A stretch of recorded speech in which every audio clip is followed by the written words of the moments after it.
over there right quick. Somebody's ladder.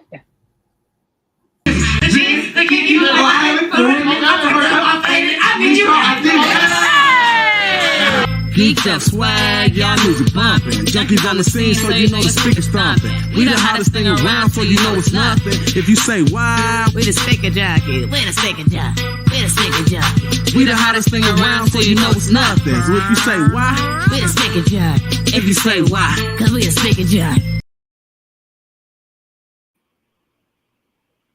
What's up, y'all? We here and we back. It's your boy Big Chew, one half of the Speaker Junkies, along with Dada Doe, and we are back. And what's the your girl Dada Doe live? What's up, y'all? What's the deal? Your girl Dada Doe live in effect? You already know what. What's going on, Big Chew and Dada? We here for a motherfucking another week. What's up, man? How'd you? What a week. A lot happened this week. Niners lost. It was a wild week. That's tough. Shouts out to the Niners. We gonna get them. I can't deal with that shit. You know I can't deal with that at all. Niners lost. Yeah, not here for that, but it's cool. But you know, shout out. Then, but okay, guys, we not gonna look. This is gonna be a long show. On the behalf that we have a guy in the waiting room by the name of Mr. Phenomenal. Goddamn, that's deep. Let me see. What you want to say a little something about him, Chewy? I mean, he is your brother. This guy is an author of multiple books. He is public speaker, a member of the Chamber of Commerce as well. This guy's done a lot of things. Actor, crazy, right? Poet, and some would say a self-proclaimed author, love guru. The one and only owner of EOTO. Oh yeah, he is a love guru. That is true. Mr. Clarence. Yeah, each one teach one.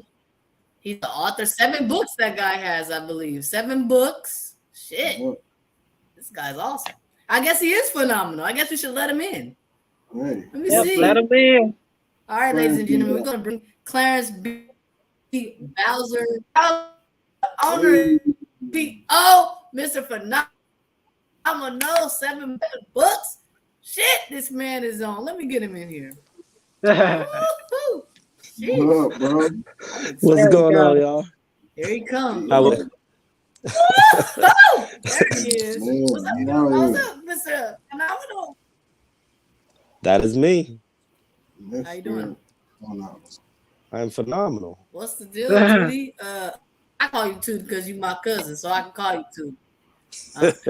Mr. I mean, tell the people a little yourself. We're on a different platform. We've done several interviews on my show, Chewy's show. You know how we do. But this is a new platform. So tell the people a little bit about yourself. Donna doesn't know you. She's our co-host. She's been coming on. We enjoyed her last week and also the time that we had her on. So yeah, tell everyone about yourself. All right. So, well, first off, thank you to the Speaker Junkies to allow me to jump on their platform, speak again. Big shout out to Big Chew, Dada Doe, So I am Clarence Bowser. Hey. I'm a member of the Chamber of Commerce here in San Jacinto. I got 7 books published, focused on one question. I'm working on book number 8 right now. All of my books revolve around one question. Is it possible to be hurt by love? I'm a motivational speaker. I'm working on getting into the schools to help, give a little bit of inspiration and do my best of spreading the word of suicide prevention. So I'm a suicide prevention activist. I'm stepping into the limelight of acting. I got a few spots coming up where they want me to do some acting for them. I'm You writing some welcome, son. plays. You welcome, son. You welcome. You welcome. Back but into. Okay. but again, I already gave the shout out to Dada Doe and Big Chew, so I always pay homage where homage is due. Um, the name Mr. Phenomenal came about. I'm not one of those self-proclaimed people that's gonna be like, oh yeah, I'm this, I'm that. It was actually given to me by the town of him and San Jacinto, because everywhere I go, regardless of what Nice. I'm facing, what I'm doing, what is going on in my life, when you ask me how I'm doing, the phrase comes out, I'm phenomenal. So a lot of my friends in the Chamber of Commerce actually named me that because of that specific reason. Let's go. So you were given the name Mr. Phenomenal. That's awesome. I mean, what made Absolutely. you? I mean, I know you were one of the main characters in Chewie and I show, the way she moves. What makes you embark on this new acting journey? Honestly, I don't know. People just they feel my vibe, and then they say, "Hey, can you play this part?" And I have so much doubt in myself because acting ain't never been like something for me. But in the same sense, growing up, that's all we did was ever act. I remember times when me and Chewy, we would just play little skits, and Dada would come in not knowing anything and just play the perfect fit in the skit.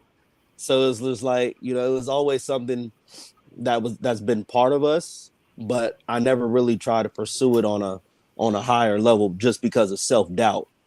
Now that I have a little bit more confidence, especially with the way she moved and the different platforms people allowed me to speak on, I the confidence is definitely building. Oh, that's hella dope. Yeah.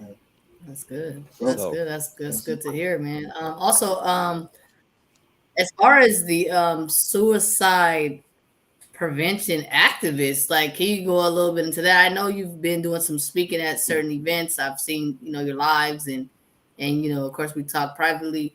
How does one go about that? Like, can you tell us a little bit about that? Well, honestly, I didn't, again, I didn't proclaim myself as that.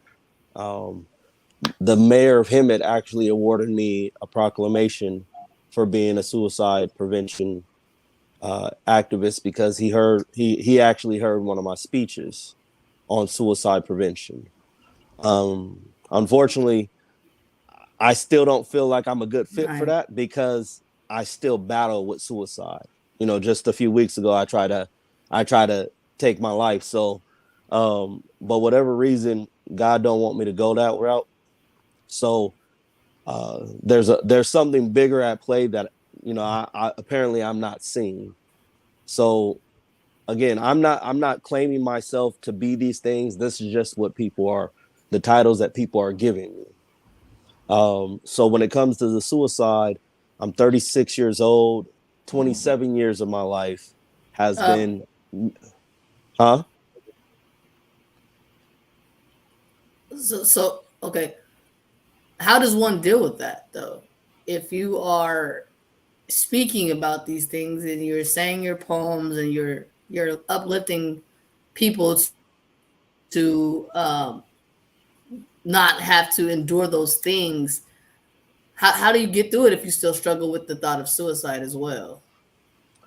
And that's the thing, because I struggle with it is why I'm able to speak on it, right? Because I know the signs of what to look for. I know what, just on my personal experience of what to look for. So my job is to help other people look for those signs so that they can help somebody. And when it comes to that, when it comes to suicide in general, I make a statement, and I'm going to stand by it. Suicide is 100% preventable if you can reach a person before it reaches the final stage, suicide is 100% preventable. But both parties have to be willing to work through the stages. So, there a lot of people think that suicide is just when a person ends, like when their life is gone. But I look at it in a different format, meaning that so there's 4 stages, and the death is the actual final stage. But so the first stage is your emotions, right? Say you had an emotional breakup, or you lost someone you loved. You might hear somebody say, "Hey, I don't feel like I want to be here. I don't want to live anymore." Well, that's stage number 1. You're able to help that person walk away from that ledge. Stage number 2 is they're battling something spiritually. Whatever they're battling, it's been eating them up. It's some type of trauma. It's messing them up mentally to where they can't speak on it. Right. So the person that's going through that trauma has to be willing to express to whoever's reaching out what they're going through. Again, you can save you'll be able to save that person. 3 is the mentals. Now, a lot of people don't guard their mentals, right? So because they don't guard their mentals, when it comes to that suicide, that's where they check out. So that's where you'll see them drifting into that darker space where they have more depression, they're more anxiety, they're more stressed out, they're more worried about the future, more worried about the present, they're more worried about whatever it is that they're going through. Because one, the first stage didn't get accomplished. The first stage didn't nobody help them at. The second stage didn't nobody help them at. And now the third stage, they're just like, you know what? I'm going to reach out to one more person. And that one person that they may reach out to may not truly understand how suicide works or what they're going through. And they may say a phrase like, "Oh, it's not that bad. Get over it." Or, you know, it, you'll make it through this. Or, they don't even take the time to ask, why are you feeling suicidal or what you're going through. So then that person that reached out to somebody who didn't know how to handle suicide or the ideations of suicide, they say the wrong thing or they do the wrong thing. And then that person, well, you know what? I gave it my all. I reached out to people, and the people I reached out to didn't care. And the next thing you know, they're gone, right? They've taken their life in some form or fashion. And that's when the suicide is there, right? That's when suicide actually happens. But going through those stages, a person actually dies in each one of those stages, right? So they're but when it gets to the mentals, that's when they're dead all the way around. And then they're like, you know what? I don't care. Nobody cared about me, and I don't care about the aftermath, and I'm gonna be dead, right? I'm gonna be gone. So it really doesn't matter what happens at this point.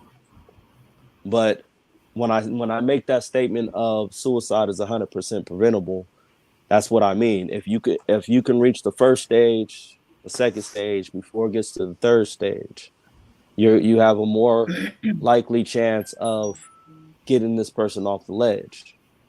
So a lot of people think that suicide is just the end result. Yes, that is the fourth and final stage, but think about it like this. Not everybody, but when they're going through those stages, they do different things to self-medicate. They do different things to take away their pain. Well, suicide is exactly that. When a person takes their life, they are doing it to get rid of the pain, right? Whatever pain that they're going through that was never spoke of, never, whatever isolation that they're feeling, that's what's going on. And again, this is just my personal experience. I can't speak on everyone else. So when I say suicide is 100% preventable, I'm living proof that suicide is 100% preventable. Why? Because I had Dada, I had Chewy, I had other people actually giving me a reason to continue, right? As many times as I've attempted suicide, none of them was a success, right? So was it me? Was it y'all? No, I can't say that. I like to give glory to God, saying that God was the reason why that I survived all my issues, right, and why I still persevere. Now, some may go against that. Some may say, "Hey, you're 100% right." That's neither. I'm not here for that. I'm here to tell my story to the best of my ability on, just especially when it comes to suicide. So yeah, that's just me. Okay. Well, thanks for I sharing mean, that. that's good though. You know what I'm saying? At the end of the day, you yeah, that was really good. Like if you going through all this trauma and it's a battle, mental health period. And oh my God, we need to do a segment on that. But mental health is like that's a struggle for everyone. And like you said, it could be anything. It can be feeling like you just not fit. It could be like my marriage is over. It can be whatever. Because at the end of the day, especially in our community, Black people, we were taught you don't need to go to a therapist. You keep your nigga having that home, stay at home. Like we come from all that, so you really and you're in the process of sweeping shit under the rug in the Black community. I believe I can't speak for everyone, but from where I come from and where y'all come from, my cousins, that at the house, and it could be some traumatic ass shit that happens at the house. So I think that is great that people like you yourself, Tootie, like you have been through a lot of things that most people could not survive, like as well as Chewy, and I'm sure Donna, she's in her age, and I'm sure she's been through some things that it's just like, how the hell did I get through that? Like, you know what I'm saying? Like, you have to force yourself to continue on, and that's one of the biggest struggles to me. Thanks, Donna and Chewy. It's the fight, yo. The fight is a motherfucker because it doesn't stop. You always gotta fight. It's like the older you get, the more you gotta fight. And I Come get with it, more, yo. come with more responsibilities as well. Yeah.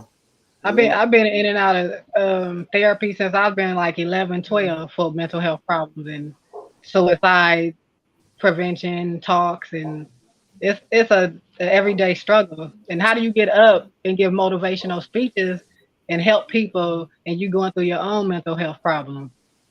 Yeah. Yo, that brings my question not to the panel, just a question I have to myself. It's just, do therapists have a therapist? Because that's a lot of shit, man. That's a lot of shit. I think they do. I hear they do. You have to have an outlet when you're hearing Hell yeah. I think everybody they else do that. problems. And Yeah. So I'm gonna tell you from firsthand experience.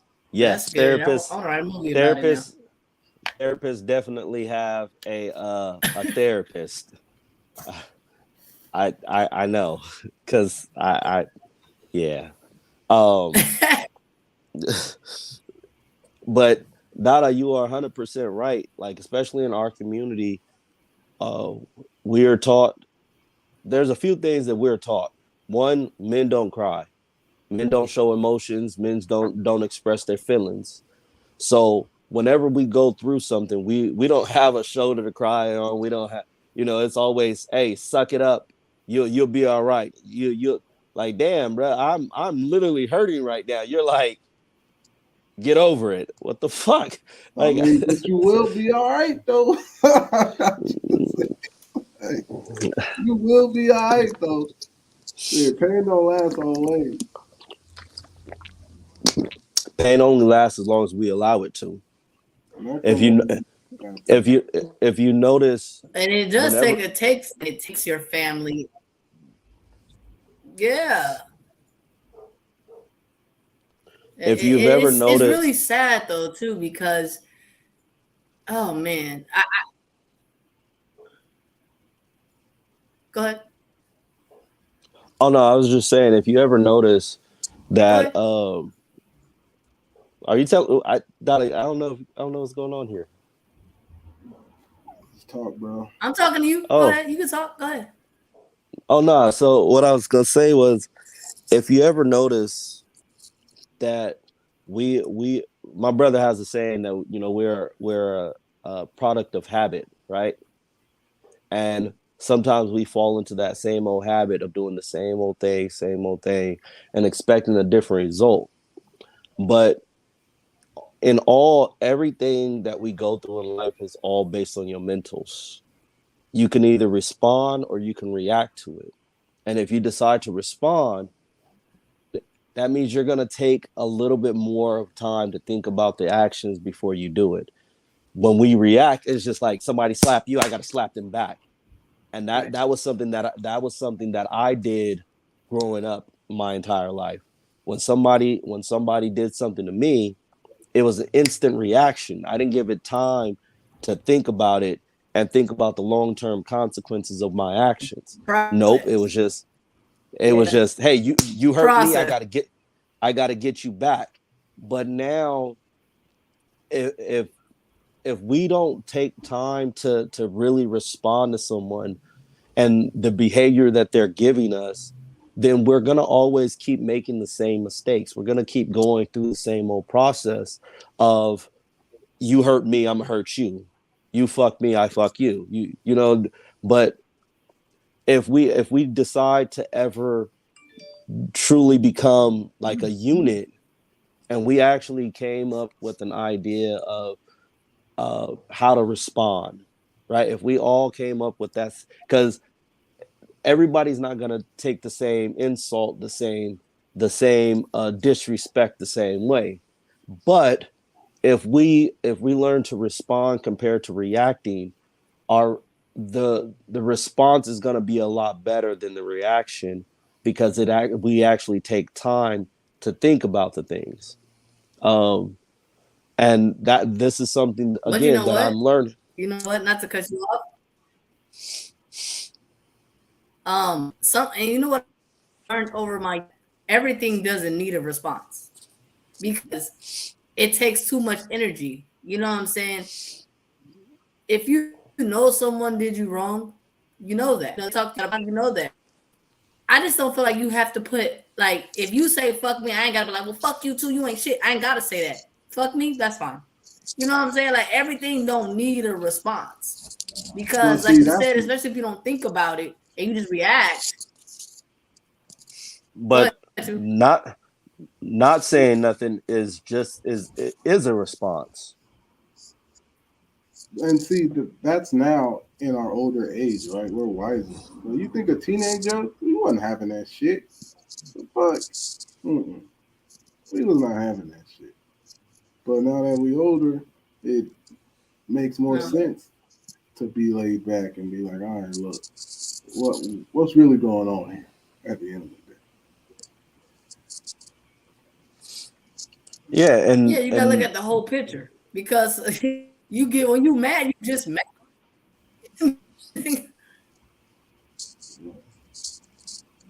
And that's how that kind of goes. Like, okay, well, fuck me, no bitch, fuck you. Like, you know what I'm saying? Like, what the fuck? Like, and it's not always that, because there's two sides to every story, and you could be saying fuck me because of how you, but and my feelings is, but I really love you. Like, why are you so mad? Like, so it don't take all that. To me, it don't take all that.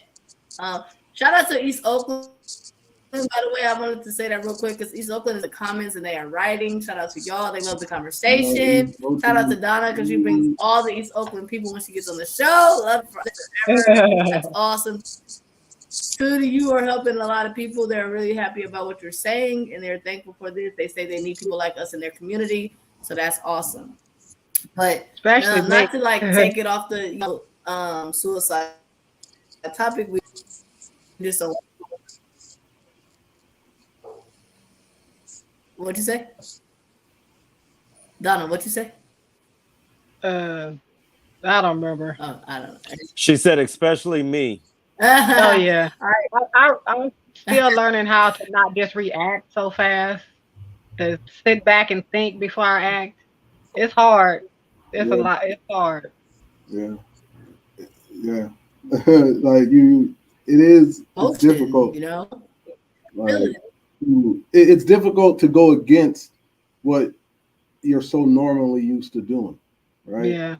But it helps, for real. It helps to just take in the information that you got, and then make the best. It really does. Decision for the best outcome. Because at the end of the day, the worst outcome is something violent happening in any situation. So no one wants to take it there, especially when we have families, they got families. Like everybody want to go home tonight, right? Like, so yeah, it's tough. That's true. And I also think we live in different times than when we was younger. I got a few topics. Agreed. Oh my God, for real. That's a whole segment right there. Cause this a due day and time. You know what I mean? We are becoming our parent now. We're in our late 30s, our early 40s. We're those guys now. Like, you know what I'm saying? And because I can at these kids like, what the fuck? Like when kids say Miss Jones or these kids just be calling you by the first name like they grew up with. Yeah. I'm like, what? You didn't grow up with me, you know? Because I'm an old nigga. I think about old. I was raised, you know what I'm saying? But it's this day and time. Like Chewy and I was talking the other day, like if these motherfuckers still had landlines, motherfuckers would be able to know how to stay in the house and talk to each other. You know what I'm saying? Because they don't now, because they have social media and they worry about everyone else's life. They can't even talk to each other. And that shit's just crazy. But okay, Tootie, I got a first question up. I'm gonna ask you first. Guess on this show, who should pay Tootie at dinner, men or women? And it's 2 women on here and it's 2 men on here, so I want to know, what do you think? Are we talking about on the first date, right? Or are we talking about just in general? Both. Okay. So on the first date, I honestly believe a man should pay. Right? And then if it's a continuous thing, this is gonna be a routine thing. Well, something that me and my new girl is doing is I'll pay first and she'll pay the next one. And then we'll go half on the next one. And then we'll just, hey, I paid the last time. You got to pay this time. Regardless of what it is I'm eating, shit, I can get steak and lobster and the whole kit and caboodle. Yeah, it's your turn to pay. It's your turn to come out the pocket. Hey, last time I got McDonald's, that's what I had the money for. This time we chose steak and lobster, and you get the whole. Hey, it's not like. So you got the McDonald's bust down, but I get the steak and lobster. I'm just that was just the 2 for $3 at McDonald's. You hit you with the that was just that was the man, bro. Hey, here's a master chess player. Checkmate. I'm just saying. So right there, that right there is. You know what? You know what, Tootie? I don't know about you, bro. That's cool. What do you think, Donna? Like, what do you think, Donna? I mean, for me, I'm a stud, and I feel like I'll pay. I don't know. I've always just been a nigga that paid. I don't. It just doesn't bother me like that. I'm just like, this is what it is. You know what I'm saying? But I've been in relationships or talking to women, and they're like, no, it's my time, and it's like, wait, why? Oh, we lost Tootie. He'll be back. It's like. I guess, and it's so crazy because how I was raised up, I'm just like, I'm not a man. I don't think I'm a man, but I see my dad always do for my mom, and that's just who I am. But when nowadays in this day and time, it's like women are like, no, there's no gender role. Like we're both women, nigga. We both gotta eat. I'm gonna pay. You pay. Whatever case may be. So I think that. What do you think, Donna? I think it depends on if it's the first date, who asked who out. And then after that, if you want to take turns paying, you might not got it then. They might have it. Some people don't, like you said, don't take gender roles. So you might want to pay for everything. You might not. If I got it, I will pay for it. If I don't, I might not. I can't pay for it. But I say if it's the first date and I asked you out, that means I should pay for it because I asked you. I feel that. So Right. My I'm fault. on a limited income, My so I fault, don't pay y'all. for a lot. My fault. I end up hitting the leave button and not the more button. My bad. No worries, bro. It's on me? All right, cool. Look, Yeah. let me tell you. Let me tell you. I believe first date, the man should pay. Even if the woman asked you out, you should still pay. Now, if you get to the check and you whip out the money and you finna pay and she on some I asked you out, I'm gonna pay type shit, all right, let it slide. But I'm on some every time the man gotta pay. Like, if we going out, I'ma pay. Now, if we go out frequently, I'm probably not gonna pay all the time. I'm not gonna lie. But if we go out, say once a week, I'm gonna pay that shit all day. Yeah. Let me tell you, he's such a good man too. Even when me and him go out, he pay for me. He don't give a fuck. He's always paying for his because he don't give a shit, y'all. All right, people. This is a good.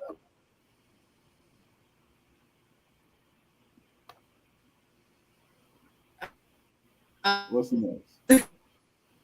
A topic. Do people read the room, y'all? Do people read the room? Joy, you go first, because you know this is your favorite shit to talk about. I think people misread the room. Like, and those could be people that are just completely oblivious of what's going on because they're so in self. Or those can just be people that just miss the obvious, right? Because there's a lot of people out there like that. And yeah, I think people misread the room. And sometimes it can seem like they don't read it well, which I guess that's what misread would mean. But regardless of the fact, yeah, people misread the room. What do you think, Donna? I used to read the room, but now with all the stuff going on, I just go by vibes and energy now because people have social anxiety. People have anxiety. Like me, I have social anxiety, so I get out. I might get nervous and be like, But like you say, you might misread the room. People in there might be nervous. You in a room with people you don't know, you just met. So you might seem standoffish or whatever, but you might just be nervous. So I try to go off the vibes and the energy in there, talk to everybody, speak to everybody, instead of just going in there reading the room because you don't know what happened before you walked in there. Everybody could be in there feeling, uncomfortable. Anything could have happened. So I don't too much read the room. I just try to go off the vibes and the energy. Okay, that's dope. That's good. That's good. What about you, Tootie? So yeah, of course, people misread the room. They lack in that. Me, I'm completely opposite of most people. I'm gonna go in the room and I'm gonna dominate the room, regardless of what the energy is. I'm gonna be the one bringing the energy, so that if the room is negative, I have the possibility of making it positive. And then in that same breath, I because of the energy I bring, I have the capability of sucking the life out of the room, right? So I'm going to go in and I'm gonna have fun with it. And even not knowing the circumstance or situation, I'm still gonna, appreciate it. I'm still gonna go and do I'm gonna do me. And sometimes because of the energy that I bring, a lot of people are pushed off by that, right? I'm an outgoing person. I love meeting new people. If someone is sad, I'm doing my best to brighten up their day. If somebody has anxiety and they don't like to be talked to, I'm gonna come talk to you, and that's a flaw, but it's also a positive in my world because I don't know, like Donna said, I don't know what just happened. I'm coming in with a So whole would different would mindset. that be considering misreading the room if someone doesn't want to be talked to and you're talking to? Yeah, But is exactly. that misreading the room if someone doesn't want to be talked to and you go talk to them anyway? Wouldn't that consider misreading the room? Yeah, that's what I said. I definitely do that. But in that same breath, I don't know how you feeling until I come talk to you. And if you out there, if we're in a crowd and I know that this is supposed to be an enjoyable place, and I see you over in the corner, I'm gonna come talk to you if you by yourself. Well, because one, I've been through a lot of shit. And the things that I've been through, I have to pay attention to the room. I have to make sure that everybody is on the same page. So if you over there and you pouting and shit and you looking and you mean mugging, well, I'm a former gangbanger. I know what those signs mean. So I'm gonna go approach you. I'm gonna make sure that your vibe is good because if not, I'm gonna keep my eye on you because I don't know you, right? But in that same breath, I'm not coming with that negative energy like I used to, where, oh, I'm gang banged out and I'm coming at you in a foul way. I'm not doing that. No, I'm coming at you with a positive perspective to bring if your energy is low and down, then I'm bringing it up, or at least to a level to where it doesn't make the room uncomfortable, right? And so that's me. And again, yes, misreading the room is something I do very, very much because I'm I'm just energetic, right? I don't take any pills, I don't take anything to make me energetic. Just the fact that I have life in my body and I didn't commit suicide the night before gives me energy. So when I get into a room, I'm projecting that energy. Like, man, you having a bad day? Why are you having a bad day? Do you understand? Like, today's a good day. You're able to tell me that you're having a bad day. And if a person's like, oh, well, just get away from me. Okay, well, not a problem. My bad for approaching you, but hey, just know that today's a good day because you're still able to tell me how bad of a day it is. So that's just my perspective. Right. Um, on the comments, I love you, Donna Joseph. I'm proud of you, baby. We are your family. Donna got the twin. Shout out to you doing your thing. For me, I read the room very, very well.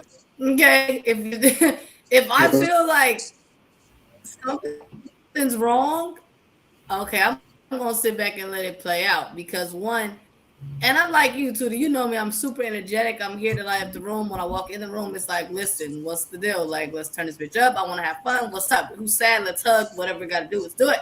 But in the same breath, there's just times where people don't want that, and you have to be respectful of that because you don't know their journey. You don't know what they're going through.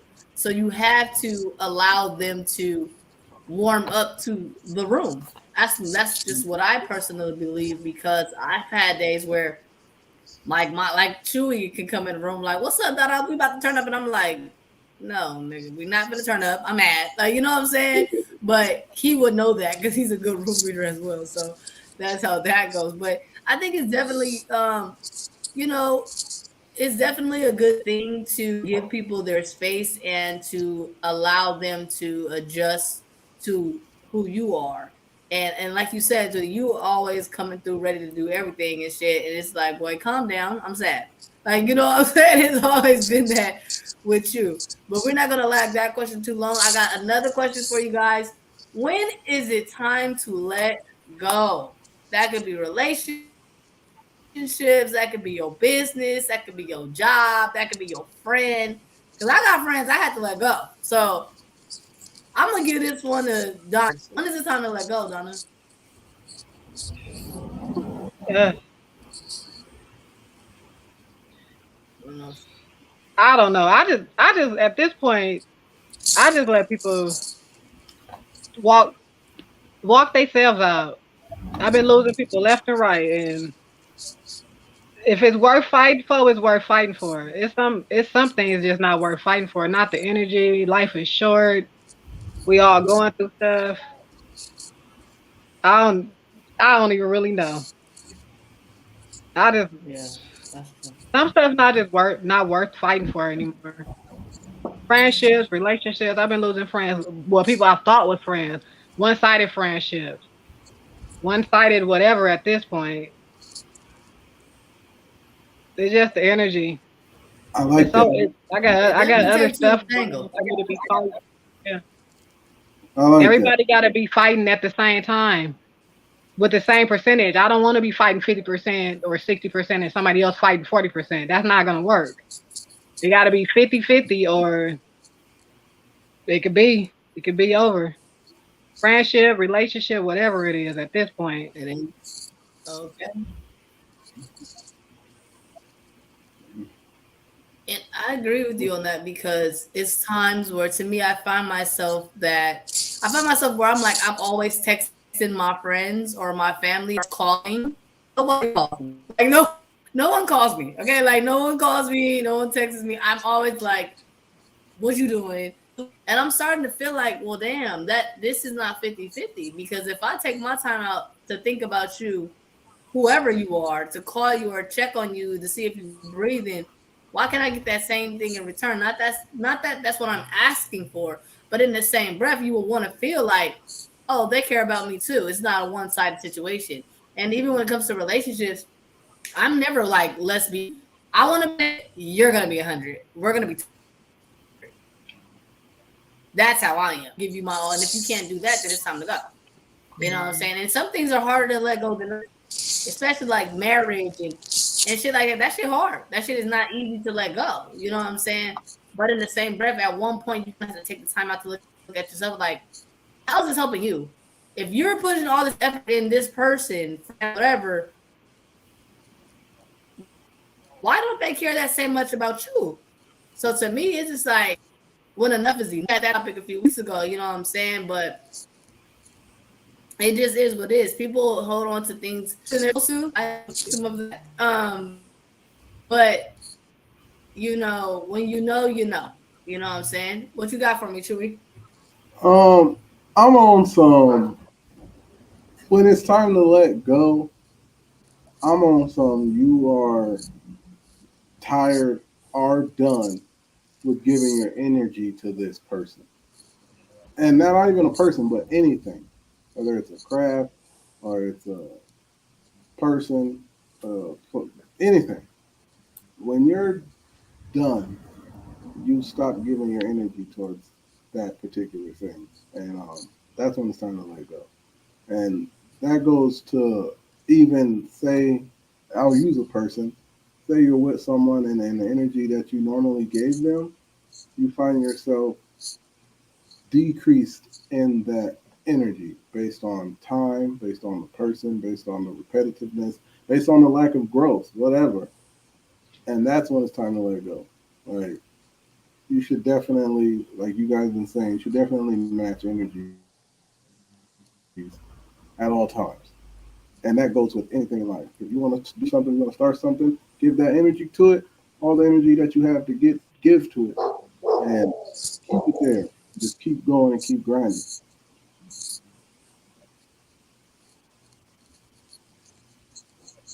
That's what's up. Before you go, Tootie, I want to read some of the comments. It says sometimes people delete their own self away. I also love that. You feel me? Got your back and your front no matter what. I like that. I appreciate it. Let me tell you about Oakland. Oakland is coming through in these comments. Y'all don't even understand. Like the shit I'm saying is like, okay. You feel me? Go ahead, Tootie. What you got? When is it time to let go? Tootie, When give me. yeah, I can hear you. When you're given more energy in a negative fashion than what you are receiving in a positive fashion, that is when it is time to let go. When when you allow Mm, whatever it is that you're holding that's on to, good. whatever it is you're working on, whatever if it's giving you, if it's taking so much of your energy in a negative fashion and you're not seeing any positive results from that, it is time to let it go. I don't care. Like, I got a few brothers. Well, yeah, I got a brother. Let me say that. I got a brother.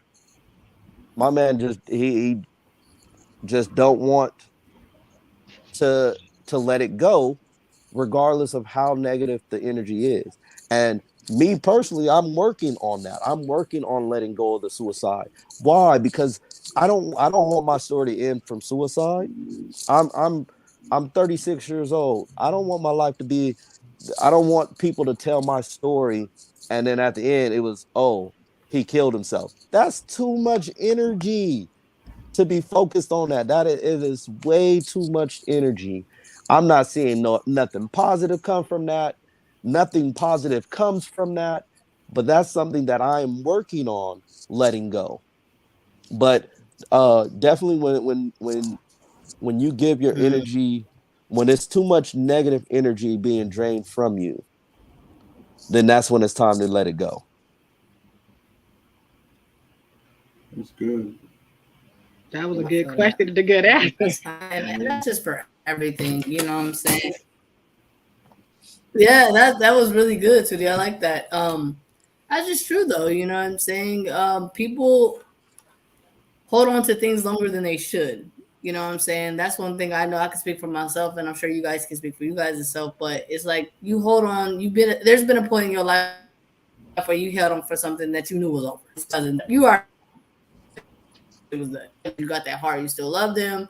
You know whatever. Like ain't nobody got time for that. I got one more question for you, Tootie, or for the panel. Um, how do you stop yourself from procrastinating about your dreams? Go first. I ain't even anybody. Who you want to go first? It don't matter. It don't matter. So If you nobody got gonna go. something to Okay. say, Now you're gonna go, Chewy, because you're smiling. No, you go, because you smiling. um, stop yourself from procrastination. Well, that is you just got to do it. That's the only way to stop it. You just gotta do it. Like, just do it. And no matter how it comes out, know that every time you do it, it'll be a little bit better than the last time. You you just gotta do it. And it's a little bit of procrastination and motivation because they kind of work hand in hand. Because you start procrastinating when you get less motivated. But the answer to both of those things is consistency. So if you just stay consistent, you'll eventually get out of the procrastination and you'll become motivated again. So it's really just you just gotta do it. Just gotta do it.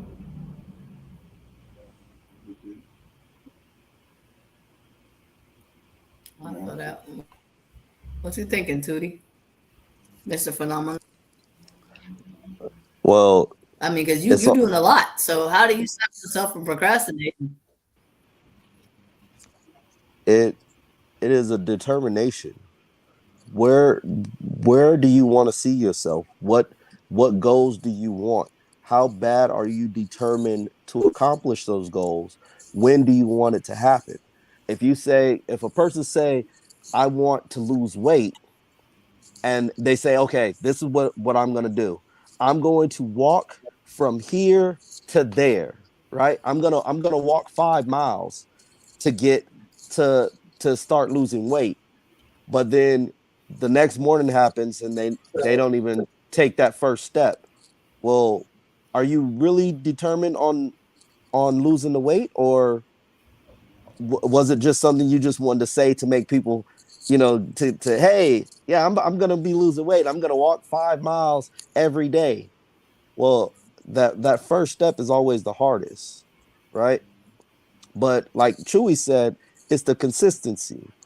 You're not gonna see you losing weight from the first step, but you walk 5 miles, and then next thing you know, you're gonna end up doing you can add more on to it, right? You're gonna do 5 miles here, some push-ups there, some jumping jacks there, and after all of that, then you'll start seeing some results, right? But that first step is the hardest because most of the time people are scared of their most people are scared of success.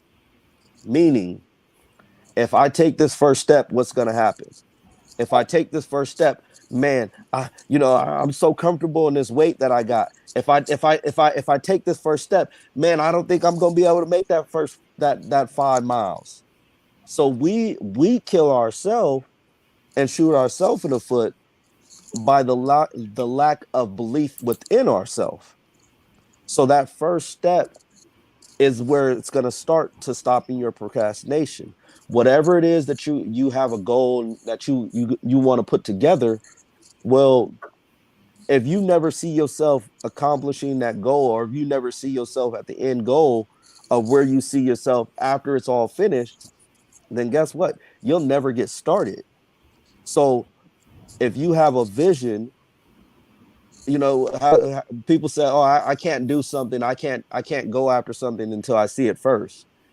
Well, you didn't see it in your head first. You didn't imagine what it would be like to accomplish this goal, that task. You didn't imagine that, because if you don't imagine that first, then guess what? You will never be able to accomplish whatever you set out to. So procrastination is always going to be your comfort zone. Procrastination is always going to be, "Oh, I'll do it tomorrow." Well, why do tomorrow? Why do something tomorrow that can be done today? So it starts with that first step. It starts with your determination, your motivation, and where do you see yourself, right? Your why, your what, and your when. And if your why is not strong enough to determine your what you want out of it, you'll never know when you'll get it.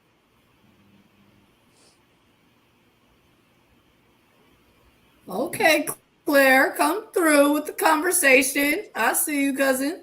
That's good. That's really good. I really like that. Donna, what do you think? Yeah. I say mad, sad, glad. Steps, little steps, one step at a time.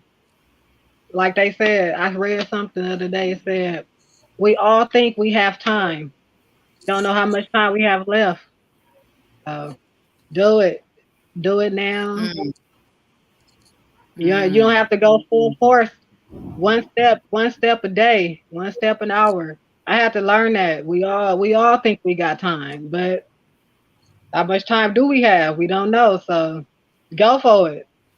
You won't know the outcome until you try it. So it's better to try it and fail and keep trying. You can reinvent yourself as many times as you want.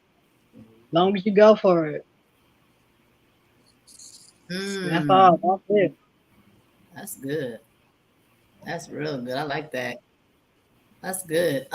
Yeah, man, that was really good. I think that too. It takes you could say anything. You could say, oh, like Tootie said, I'm gonna go run 5 miles and you never leave the fucking house. You know what I'm saying? Like, bitch, I'm about to get slim this summer. You know how many people I know that say they're gonna be losing weight in the summer and they still eating ice cream and fat and shit? Like, no. You know what I'm saying? So I definitely think, and I'm one to I could say this verbally. I don't care. I'm in a stage where I'm very traumatic this year to where it was a very, very bad space for me. And my problem with me doing the things that I normally do is that I don't feel like I'm as good as I was before all this traumatic shit has happened to me. So every day, I'm like, I want to shoot a film. I'm sitting on movies I've written, shows and whatever may have you. But I'm like, will I be good enough? Will I be good as I was before all this shit happened to me? But I talked to one of my confidants, shout out Big Chew, and it's like you could possibly be better. You know what I'm saying? You just have to go for it. You can't sit and let what has happened to affect your dreams because that's putting you already lost or whatever you went through And for me, I can say it, I went through divorce. It put me back. You know what I'm saying? I'm just like, well, damn. Just in October last year, I was on a billboard for a play. You feel what I'm saying? I was in my best life in Hollywood. Now I'm like, you know, but it takes and it takes for you to believe in you and what you need and what you want. And like Tootie said, I love the steps that you said as far as the the when, the what, the why. I think that's what you said. And yeah, that definitely plays a big part in people's procrastination. And at the end of the day, you get on that horse, you better ride it. You know what I'm saying? That's how the moral of that story take place. And everybody that's watching, shout out to the viewers, shout out to the people in the comments, man. Keep going. You know what I'm saying? Life is very short. I don't live for the day.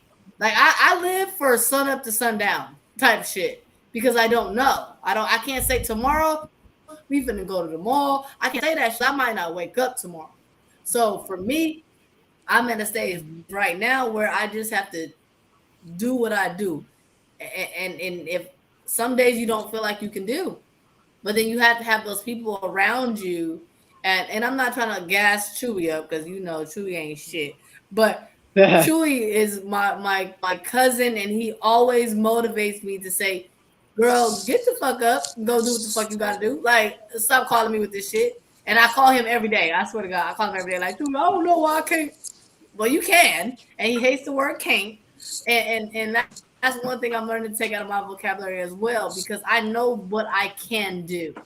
But the ego in me, it's like the good guy, the bad guy is like, you can do it. No, you can't. You can do it. No, you can't. You have to break that mark, and that I believe. Yeah. We are really at a. Let you check. You know that last situation before we get up out of here. I couldn't hear you. It's going in and out. Oh, I said, go ahead and present the last part of the show because we're almost at an hour. So you know what this is. You want to explain it, or you want someone else? We could introduce. I said what I said, and who wants to go first? I want to hear Chewy's story. He always got a good story. All right. Always got what? Just so y'all know, before I say anything, disclaimer: do not try any of this shit at home. Okay? Oh Lord. So,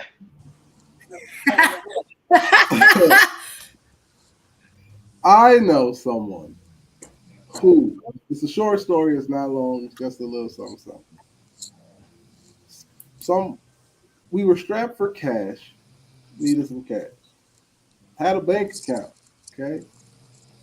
Went to the ATM, deposited money into the bank account, deposited $100 into the bank account.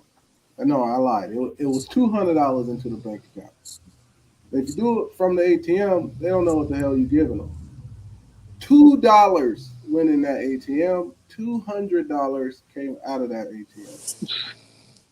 It was a win for that person. Now, that's my story. That's it. Don't try that. Don't try that. Okay. Tootie. So I don't know if you understand if I said what I said, but it is basically you tell us a story. You can't say no names of what happened in the story. Okay? You cannot say, but you tell us the story and we'll be satisfied with that. So go ahead. I know someone who attempted to smoke 2 pounds of weed in 24 hours. Oh, wow. And I know there was at least 25 people in that room, if not more, on that day. I said what I said. Yeah. That's tough. We missed out on that party. That's very tough. No. Donna, I'm gonna go and I'm gonna let you close the last situation. So I'm gonna go and then you'll go and then we'll end the show. So I know some guys that I know that one day I was at school when I got this information on these said guys that ran a train on this said girl. And